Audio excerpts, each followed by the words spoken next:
Welcome to learn YouTube channel. आज NTPC के series का छठा सीरीज़ है। इससे पहले 5 सीरीज हो चुका है। चैनल के प्लेलिस्ट में आपको वो 5 सीरीज मिल जाएगा।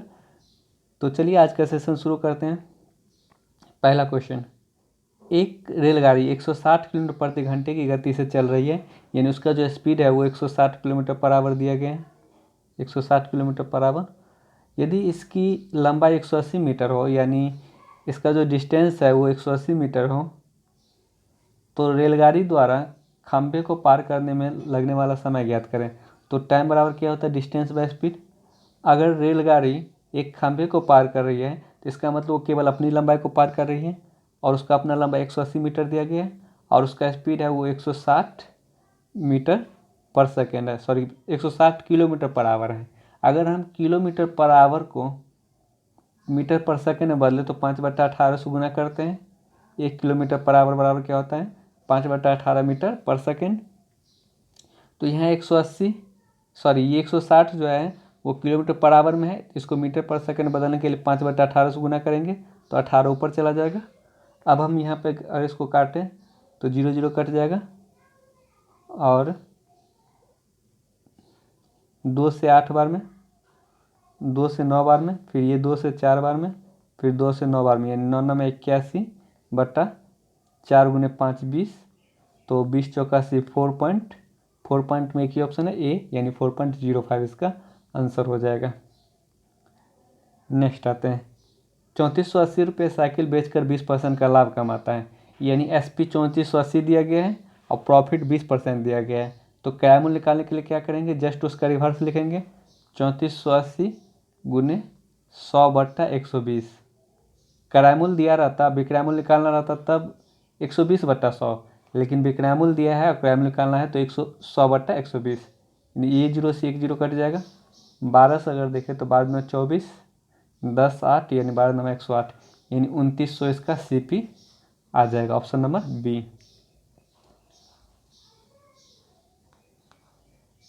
ए एक काम को 40 दिन में करता है, बी वही काम 30 दिन में समाप्त करता है। दोनों मिलकर काम करे तो काम कितना दिन में समाप्त करे। जैसे कोई व्यक्ति x दिन में कर रहा है, दूसरा व्यक्ति y दिन में कर रहा है, तो दोनों मिलकर कितना दिन में करेगा, x गुने y बट्टा x plus Y.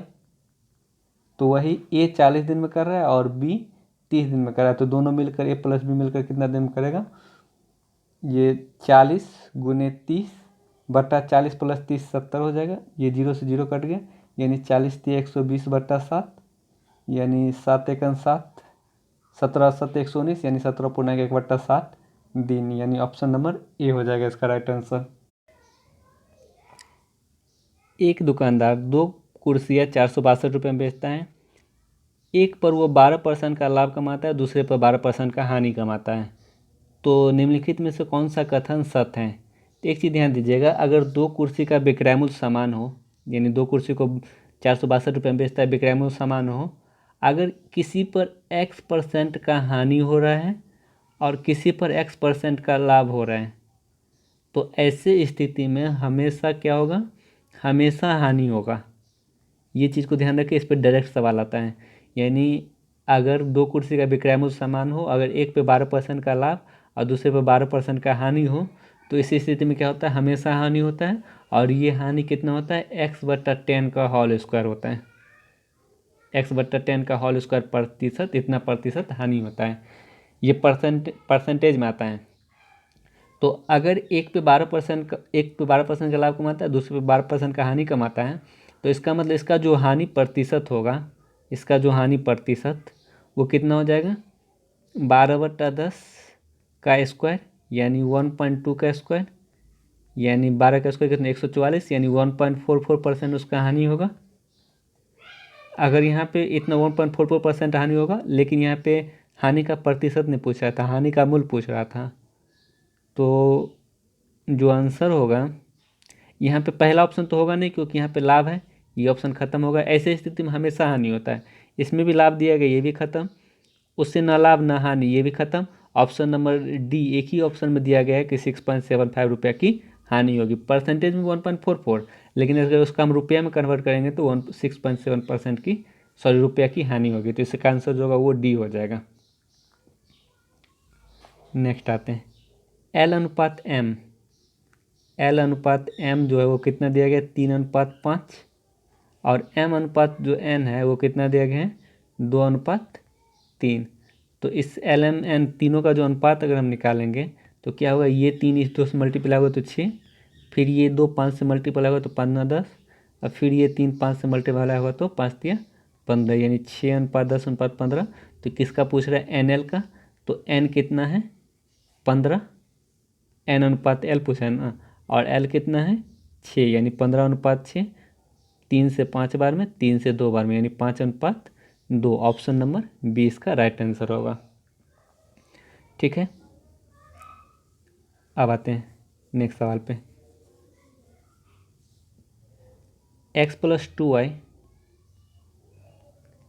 × 2x - y ये दिया गया है। तो अगर ये x से मल्टीप्लाई करेंगे तो दोनों मल्टीप्लाई होगा, यानी ये x से मल्टीप्लाई करेंगे तो 2x से मल्टीप्लाई होगा तो 2x² हो जाएगा। फिर अगर यही x इस y से मल्टीप्लाई होगा तो -xy हो जाएगा। फिर ये 2y से भी दोनों मल्टीप्लाई होगा, यानी 2y से इसमें मल्टीप्लाई करेंगे तो +4xy हो जाएगा, और फिर ये 2y से इसमें मल्टीप्लाई करेंगे तो -2y² हो जाएगा।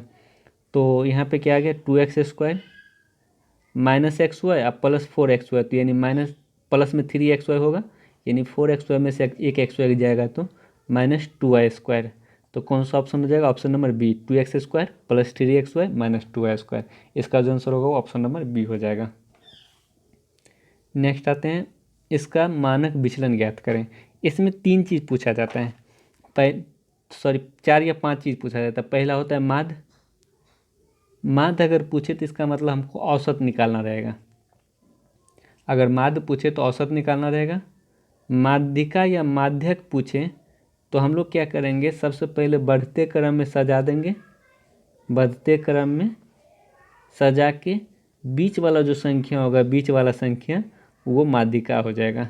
जैसे अगर इसी का माध्यिका पूछता तो सबसे पहले हम इसको बढ़ते क्रम में सजाते हैं, तो ये 2 9 पहले लिखा जाता, फिर 10 लिखा था, फिर 11 11 लिखा था। ठीक है, तो इसका माध्यिका पूछ रहा है तो ये बीच वाला जो संख्या होगा वो इसका माध्यिका हो जाएगा। ठीक है, या माध्यक हो जाएगा। अगर बहुलक पूछता, माध्यक बहुलक, तो बहुलक पूछता तो हम क्या करते हैं, जिसकी संख्या ज़्यादा होती है, यानी जिसकी बारंबारता ज़्यादा होती, जिसका मान ज़्यादा बार होता है, मान ज़्यादा होता है। ठीक है, माध्यक बहुलक अगर रहेगा तो ये तो पता होगा। अगर मानक विचलन, प्रसरण ये सब पूछे तो अब हम कैसे निकालेंगे। सबसे पहले मानक विचलन पूछेगा तो क्या करेंगे, इसका माध्य निकालेंगे।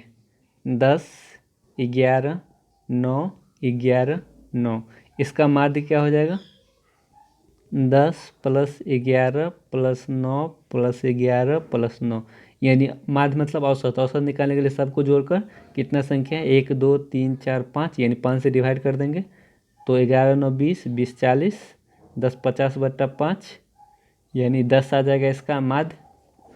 अब जब माध्य आ जाएगा तब इसका जो मानक विचलन निकालना होगा, मानक विचलन वो कैसे निकालेंगे, विचलन सबसे पहले अंदर रूट ले लेंगे। अब जो ये माध्य आया होगा, इस माध्य में से इसको घटाएंगे, पहला वाला संख्या, तो 10 में से 10 घटाएंगे तो 0, 0 का स्क्वायर कर देंगे, प्लस अब ये जो औसत था, इस औसत में से ये 11 को घटाएंगे तो 1, यानी 1 का स्क्वायर। फिर ये 10 में से अगर 9 को घटाएंगे तो 1, एक्चुअली -1 इसलिए नहीं लिख रहे हैं क्योंकि स्क्वायर करेंगे तो फिर वो प्लस ही हो जाएगा, इसीलिए। फिर ये 10 में से ये 11 को घटाएंगे तो 1, 1 का फिर स्क्वायर कर देंगे। फिर ये 10 में से 9 को घटाएंगे तो 1, फिर 1 का स्क्वायर कर देंगे। औसत निकालने के बाद क्या करेंगे, औसत जो निकालेंगे, औसत में से सभी संख्या को घटा के स्क्वायर कर देंगे। फिर ये कितना संख्या, टोटल 5 संख्या था तो 5 से डिवाइड कर देंगे। ये क्या आ जाएगा, मानक विचलन आ जाएगा, बराबर कितना, 1 + 1 2, 1 3 1 4, 4/5, यानी 4 का 2 निकल जाएगा और 5 रूट में ही रह जाएगा, यानी 2/√5, यानी इसका जो आंसर होगा ऑप्शन नंबर बी हो जाएगा। मानक विचलन निकालने के लिए क्या करेंगे, सबसे पहले माध्य निकालेंगे, औसत निकालेंगे। औसत में से पाँचों संख्या को घटा के स्क्वायर करके पांचों संख्या को घटा के स्क्वायर कर देंगे और जितना संख्या रहेगा उससे डिवाइड कर देंगे, तो ये क्या आ जाएगा, मानक विचलन आ जाएगा। नेक्स्ट आते हैं, 10 दर्जन से 15 दर्जन आम और 20 दर्जन संतरे बेचने के लिए रखे गए। इनमें से 1/2, 1/3, 1/4 फल बिक गए, तो कितने फल बाकी रह गए। 10 का 1/2 बिक गए, यानी 5 kg बाकी रह गया। 15 का 1/3 बिक गया तो 2/3 बाकी रह गए, यानी 1/2 बिक गया तो 1/2 यहाँ बाकी भी रह गए, और यहाँ 1/3 बिक गया तो 2/3 बाकी रह गया, यानी 3 से 5 बार, 5×9 10। अगर 20 दर्जन में 1/4 यानी 4 में से 1 बिक गया तो 3/4 बाकी रह गया, 4 में से 3 बाकी रह गया, यानी 4 5 20, 5 3 15। टोटल कितना बाकी रहा, 5 दर्जन यहाँ, 10 दर्जन यहाँ, 15 दर्जन यहाँ, 15 5 20 10 30 दर्जन जो है वो बाकी रह गए। अगर हम इसको संख्या में बदलेंगे तो 30 × 12 यानी 12 3 36, 360 केला बेचना बाकी रह गया, यानी फल बेचना बाकी रह गया। नेक्स्ट आते हैं s+2 का होल क्यूब। तो a+b का होल क्यूब क्या होता है, a³ यानी s का क्यूब प्लस b³ यानी 2 का cube 8 plus 3ab² plus 3a²b, तो यानी s³ प्लस 8 प्लस 2 दूना 4 तिया 12s प्लस 3 दूना 6s², यानी ऑप्शन नंबर 6s² 12s 8, यानी ऑप्शन नंबर सी हो जाएगा इसका राइट आंसर। अगर बाय द वे कहीं पे फार्मूला अगर नहीं याद रहे, मान चलिए ये तो इजी फार्मूला था, अगर कहीं पे फार्मूला नहीं याद रहता तो हम लोग कैसे बनाएंगे। अगर हमको बनाना रहता है ये, तो हम क्या करते हैं, s के बदले में 1 रख लेते हैं। अगर s के बदले में 1 रख देते तो यानी 3 का क्यूब 27, 3 का क्यूब s के बदले में 1 रखेंगे तो 2 1 3 का क्यूब 27 आ गया। अब जब हम s के बदले में 1 रखने पर ये मान 27 आ रहा है, s के बदले में 1 रखने पर ये मान 27, तो ये 27 और कहाँ आ रहा है, तो अगर हम ए नंबर ऑप्शन में लेते तो 1 3 1 4 12 4 16 8 24 ही हो रहा है। बी नंबर लेते तो 1 3 1 4 6 4 10 8 18 ही हो रहा है। अगर सी नंबर लेते तो 1 6 1 7 7 12 7 18 12 7 19 8 27, यानी ऑप्शन नंबर सी में 27 आ रहा है, तो इसका जो आंसर होगा वो सी नंबर ऑप्शन हो जाएगा। अगर हम क्वेश्चन में एस के बदले में 1 रखें तो 27 आ रहा है, तो ऑप्शन में भी एस के बदले में 1 रखने पर 27 आना चाहिए, जो सी नंबर ऑप्शन में आ रहा है। तो इस तरह से भी सवाल को बना सकते थे, या फिर फॉर्मूला बेस्ड भी बना सकते थे। अब आते हैं 138 में, इन आंकड़ों का मध्य यानी वही औसत निकालना है और बहुलक निकालना है। तो बहुलक क्या होता है, जिसकी बारंबारता ज़्यादा होती है। बहुलक में यहाँ पे ऑप्शन में 9 या 1 दिया गया है, तो देख लेते हैं 9 या 1 में से कौन बहुलक है।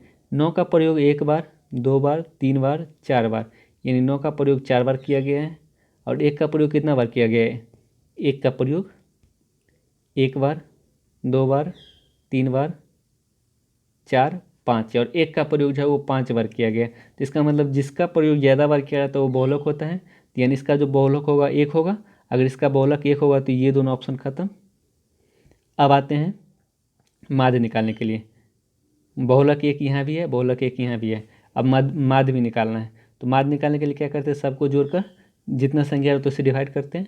सबको जोड़ने पे कितना आ रहा है, 1 9 1 10 5 15 4 19 2 21 1 22 9 31 9 40 2 42 1 43 9 52 1 53 2 55 1 56 आया।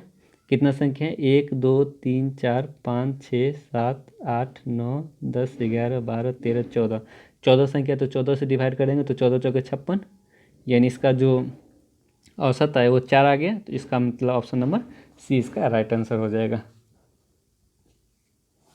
नेक्स्ट आते हैं, 4x + 5y = 14 दिया गया है, और x - 5y = कितना दिया गया, 16 दिया गया है। तो ये भी कर सकते हैं, या तो ऑप्शन में कोई भी ऑप्शन रख के इसमें पुट कर देंगे, जहाँ पे सेटिस्फाइड करेगा इक्वेशन वो आंसर हो जाएगा। दूसरा सॉल्व भी कर सकते हैं। सॉल्व करेंगे तो दोनों को जोड़ने पर ये दोनों कट जाएगा, यानी 5x = कितना आ जाएगा, 14 16 30, तो x बराबर कितना आ गया, 6। x बराबर 6 आया तो ये दोनों ऑप्शन खत्म, या तो बी बचा या तो डी बचा। अब आते जब x बराबर 6 आ गया तो x का मान यहाँ रख देते हैं, तो 6 × 4 = 24 और ये 24 इधर जाएगा तो -10, यानी 5y बराबर -10, तो y बराबर -2, तो यानी y -2 आ गया। तो यानी ऑप्शन नंबर डी इसका राइट आंसर हो जाएगा।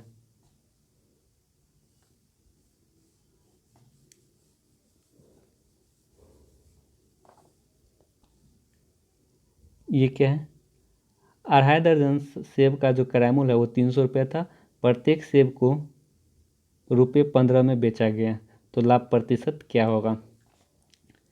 तो यहाँ पे 12 दूना 24 और आधा दर्जन में 6, यानी 30 सेब का जो किराया मूल्य था 30, यानी 2.5 दर्जन सेब मतलब क्या, 30 सेब का जो किराया मूल्य था वो 300 रुपया था।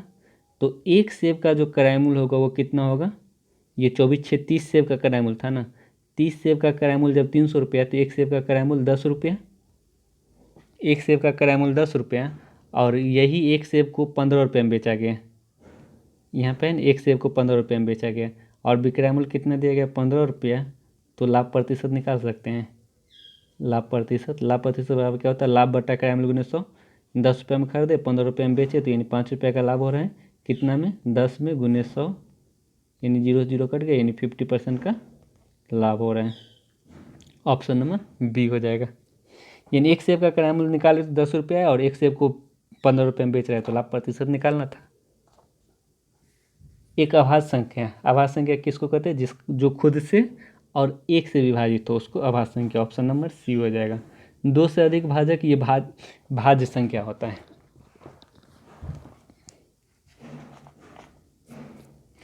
यदि एक निश्चित धनराशि पर 2 वर्षों के लिए 10% की ब्याज दर से जो ब्याज है, साधारण ब्याज, वो 2000 रुपये। देखिए, अगर कहीं पे 5% की दर से 2 ईयर का SI निकालना होगा, SI आप डायरेक्ट क्या कीजिएगा, इस दोनों को गुना कर दीजिएगा, 10% जो होगा वो ब्याज हो जाएगा। SI निकालना रहेगा तो हम क्या करेंगे, दर को समय से गुना करेंगे, उतना प्रतिशत ब्याज हो जाएगा। अगर यही 5% की दर से 2 ईयर का CI निकालना रहेगा तो हम तब कौन सा फॉर्मूला लगाएंगे? इफेक्टिव फार्मूला निकालेंगे, A प्लस ए गुने A/100, ये वाला इफेक्टिव फार्मूला लगा के रेट निकालेंगे।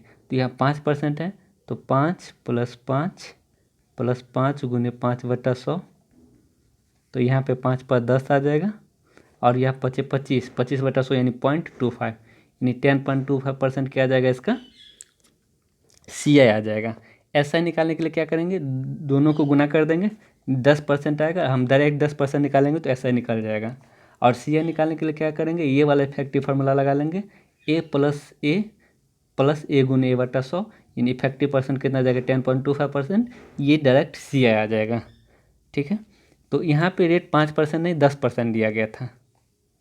यहाँ पे रेट 10% और समय 2 ईयर दिया गया था। अगर 2 ईयर के लिए 10% की दर से हम SI निकालें तो कितना जाएगा? 20%। और 2 ईयर के लिए अगर हम 10% दर से CI निकालें तो क्या हो जाएगा? 10 + 10 गुने 10/100, यानी ये डबल जीरो से कैंसिल हो जाएगा, 10 10 20 और 21 बच जाएगा, यानी 21% CI आ जाएगा।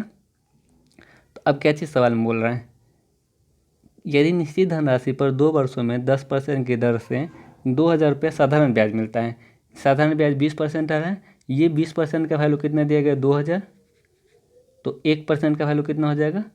100, उसको काटेंगे तो 2000/20 करेंगे तो इस धनराशि पर चक्रवृद्धि ब्याज वार्षिक संयोजित होता है, तो दोनों प्रकार के ब्याज में अंतर कितना? यहाँ पे 20% ब्याज मिल रहा था, यहाँ पे 21% ब्याज मिल रहा था, तो अंतर 1%, और 1% का वैल्यू कितना आ गया था? 100, यानी इसका जो आंसर होगा ऑप्शन नंबर सी 100 हो जाएगा। नेक्स्ट आते हैं, P + Q बराबर 2P - 2Q, और Q का मान 10 दिया गया है, यानी P + 10 बराबर 2P - 20, Q का मान 10 था, तो P + 10, अगर ये हम P को इधर लाए, ये 20 को इधर लाए, तो P बराबर कितना हो जाएगा? 30, यानी इसका जो आंसर होगा वो 30 हो जाएगा। tan - 405 डिग्री का वैल्यू निकालना है। देखिए, सबसे पहले ये डायग्राम ले लेते हैं। ये 0 डिग्री, ये 90 डिग्री, ये 180 डिग्री, ये 270 डिग्री। ठीक है, इसमें पहला कोऑर्डिनेट में ये फर्स्ट कोऑर्डिनेट हो जाएगा, ये सेकंड कोऑर्डिनेट हो जाएगा, ये थर्ड कोऑर्डिनेट हो जाएगा और ये फोर्थ कोऑर्डिनेट हो जाएगा। अच्छा ठीक है, एक चीज़ और, ये 0, 90, 180, 270, फिर 90 ऐड करेंगे तो ये 360 डिग्री होगा। अगर कहीं पे भी हमको 360 डिग्री का जरूरत पड़े तो उसके बदले में हम 0 डिग्री लिख सकते हैं, क्योंकि 0 और 360 एक ही जगह है। फर्स्ट कोऑर्डिनेट में क्या होगा, जितना भी साइन थीटा कॉस थीटा आता है ये सब पॉजिटिव होगा। अगर साइन 90 भी, अगर इस कोऑर्डिनेट में साइन 30, कॉस 30, टेन 30 सब पॉजिटिव होगा। सेकेंड कोऑर्डिनेट में केवल साइन और साइन का उल्टा कोसेक, ये दोनों पॉजिटिव होगा और रेस्ट जो होगा वो निगेटिव हो जाएगा, जो बाकी बचेगा वो निगेटिव हो जाएगा। थर्ड कोऑर्डिनेट में टेन कॉट पॉजिटिव होगा, tan theta cot theta positive और रेस्ट जो है वो निगेटिव हो जाएगा। और फोर्थ कोऑर्डिनेट में कॉस थीटा और cosec theta, sorry cos theta और सेक थीटा ये पॉजिटिव होगा और रेस्ट जो बच जाएगा वो निगेटिव हो जाएगा। ठीक है, और एक चीज़ और ध्यान देंगे, ये तो हो गए, और 90 और 270 पे हम लोग चेंज करते हैं और 360 180 पे नो चेंज करते हैं। एक चीज़ और ध्यान देंगे, अगर कहीं पे साइन माइनस थीटा रहे, साइन के साथ माइनस थीटा, ये माइनस बाहर आ जाएगा, यानी माइनस साइन थीटा हो जाएगा ये। अगर कॉस के साथ माइनस थीटा रहे तो ये प्लस कॉस थीटा, यानी कॉस ये माइनस बाहर आके प्लस हो जाएगा। बाकी टेन के साथ अगर माइनस थीटा रहे तो ये माइनस बाहर आ जाएगा। ठीक है, कॉस और कॉस का उल्टा क्या होता है, सेक, यानी सेक के साथ अगर माइनस थीटा रहे तो ये भी प्लस सेक थीटा होगा। अब बाकी के साथ माइनस थीटा रहे तो वो माइनस बाहर निकल जाएगा, जबकि कॉस और सेक ये दोनों के साथ अगर माइनस थीटा रहे तो वो प्लस में हो जाएगा। यहाँ पे टेन माइनस 405 डिग्री है तो ये माइनस बाहर आ जाएगा, इसको लिख सकते हैं टेन 360 प्लस, अब कितना बचा, 105 डिग्री तक जाने में 45 डिग्री बचा, 360 प्लस 45। और यहाँ क्या बताए थे कि ये 0, 90, 180, 270 यानी हर एक में 90 डिग्री ऐड करते गए, तो फिर यहाँ पे अगर हम 90 डिग्री ऐड करेंगे तो 360 आएगा। अगर हम 360 के बदले में 0 डिग्री यूज कर सकते हैं, यानी -10 360 के बदले में 0 प्लस 45 45 आ जाएगा, और 10 45 कितना होता है, -1, यानी इसका जो आंसर होगा वो ऑप्शन नंबर बी हो जाएगा। कहीं भी 360 का यूज करना हो तो उसके बदले हम लोग उसको 0 कर देंगे, क्योंकि 360 जहाँ रहता है वहीं 0 डिग्री भी रहता है। 360 और 450 का सबसे बड़ा गुणनखंड, यानी सबसे बड़ा संख्या निकालना होगा गुणनखंड, तो हम लोग HCF निकालेंगे।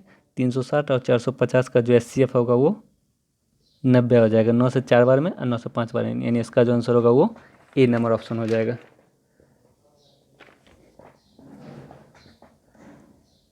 46, एक व्यक्ति 30% लाभ पर एक वस्तु को 1300 में बेचा, वस्तु का क्रय मूल्य ज्ञात करें, यानी विक्रय मूल्य 1300 दिया गया था और लाभ प्रतिशत 30% था, तो क्रय मूल्य निकालने के लिए 100/130, 10 से 10 कैंसिल, 13 से 10 बार में, और ये 10 × 100 यानी 1000 रुपये उसका क्रय मूल्य आ जाएगा। जब विक्रय मूल्य दिया गया हो, क्रय मूल्य निकालना रहे तो 100/130 कर देंगे। नेक्स्ट आते हैं, सभी छात्रों के रसायन और भौतिक के कुल प्रतिशत अंकों का अनुपात क्या होगा। सभी छात्रों के रसायन में सभी छात्र कितना लाए हैं, रसायन ये जो है सफ़ेद रसायन वाला है, और ये डार्क वाला जो ब्लैक है वो भौतिक है। तो क्या चीज़ पूछ रहे हैं, सभी छात्रों के रसायन और भौतिक के कुल प्रतिशत अंकों का अनुपात ज्ञात करें। तो पहले रसायन में कितना लाए, 95, सो भौतिक में 95, 65 यानी 5 5 10, 5 15, 5 20, 0 2 बच जाएगा, 7 2 9, 9 7 16, 16 6 22, 22 9 31, 310 भौतिक में आ जाएगा, 310 भौतिक में आ गया। और रसायन में कितना आ गया, 5 5 10 यानी 85 दूना 170, 170 और 80 250 और 55 यानी 305 बटा 310 गुने 100 कर देंगे। तो यहाँ से अगर हम देखें तो 5 से कितना बार में कटेगा, 5 6 के 30, 15 10 62 बार में, और ये कितना बार में कटेगा, 61 बार में। यानी 62 को हम 61 से भागा देंगे तो 9 बार में तो लगेगा ही, यानी 9 दूना 18 और 9 9 6 के 54 1 55, यहाँ बचेगा कितना 2, यहाँ 5 0, फिर ये कितना बार में 6 8 48 यानी 8 बार में, यानी 98% के अप्रॉक्स में जाएगा, यानी अप्रॉक्स में कितना हो जाएगा 98%। अब ये 8 बार में लग जाएगा। तो रसायन और भौतिक का अनुपात पूछ रहा था, तो रसायन को ऊपर रखे और भौतिक को नीचे।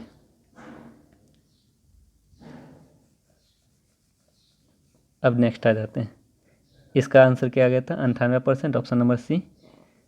H2 और H4 के दोनों विषयों को प्राप्त कुल अंकों का अनुपात।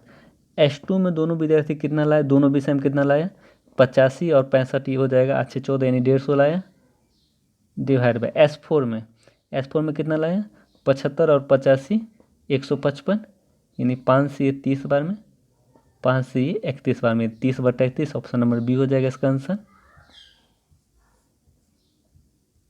अब आते हैं H3 और S1 के भौतिक में प्राप्त कुल अंकों का अनुपात कितना है। H3 का S1 से, H3 भौतिक में कितना लाया 75, भौतिक काला वाला है, और S1 से, S1 भौतिक में कितना लाया, S1 भौतिक में 95 यानी 75 बटा 95, 5 से कितना बार में कटेगा, ये 5 से 17 बार में, और ये 15 बार में ये कटेगा, और 19 बार में ये कटेगा, यानी 15:19, ऑप्शन नंबर बी हो जाएगा। तो ये ग्राफ का सवाल था, इसमें कुछ ज़्यादा कुछ खास रहता नहीं है। नेक्स्ट आते हैं, 9 औरत किसी काम को 50 दिन में करती है, 6 औरत और बढ़ा दिए तो वह कार्य कितना दिन पहले पूरा होगा। यानी M1D1 बराबर M2D2 होता है। अगर 9 औरत किसी काम को 50 दिन में करता है, 6 औरत बढ़ा देंगे तो 15 औरत हो जाएगा। 15 औरत किसी काम को मान लेते हैं 1 दिन में करता है, तो 9 पंचे 45, 450 यानी 15 से कटेगा तो यानी 30 आ गया। यानी इसका मतलब 15 औरत उसी काम को 30 दिन में करेगा, तो कितना दिन पहले पूरा हो जाता है, इसका जो आंसर होगा वो 20 दिन पहले पूरा हो जाता है। ये 50 दिन में करता था, जब 6 औरत बढ़ा देंगे तो काम 30 दिन में होता है, तो 20 दिन पहले पूरा काम हो जाता है। कि यदि किसी वर्ग के विकर्ण की लंबाई 13√2, यानी वर्ग का विकर्ण क्या होता है, भुजा गुने √2, ये वर्ग का विकर्ण हो गया, वर्ग का विकर्ण भुजा गुने √2, और ये a√2 किसके बराबर दिया गया, 13√2 के, तो √2 से √2 कट गया, इसका मतलब भुजा जो आ गया वो 13 आ गया। जब भुजा 13 आ गया तो उसका क्षेत्रफल कितना होगा, वर्ग का क्षेत्रफल भुजा का स्क्वायर यानी 13 का स्क्वायर 169। नेक्स्ट आते हैं, 50 दिनों में विक्रम और विवेक एक काम को 50 दिनों में कर सकते हैं। दोनों 20 दिन तक काम किया, तो 20 दिन में 20/50 काम कर देगा, इन 2/5 काम कंप्लीट कर दिया। तो उनके द्वारा किया गया कार्य कितना है, तो 2/5 उनके द्वारा किया गया कार्य कितना होगा, 2/5। अगर शेष काम पूछता तब 1 नंबर हो जाता है। तो बताइए उनके द्वारा किया गया कार्य कितना है, तो 2/5 है।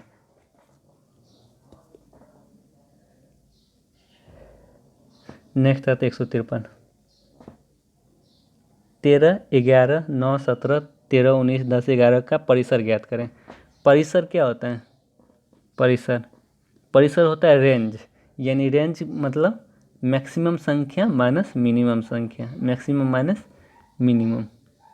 परिसर मतलब रेंज क्या होता है, मैक्सिमम माइनस मिनिमम। यानी इसमें मैक्सिमम संख्या कौन है, 19 माइनस, और मिनिमम संख्या कौन है, 9, यानी 19 माइनस 9 यानी 10, यानी ऊपरी सीमा माइनस निचली सीमा परिसर होता है। तो ऊपरी सीमा 19 और निचली सीमा 9, 19 में से 9 गया 10, यानी इसका जो परिसर आ जाएगा वो 10 हो जाएगा।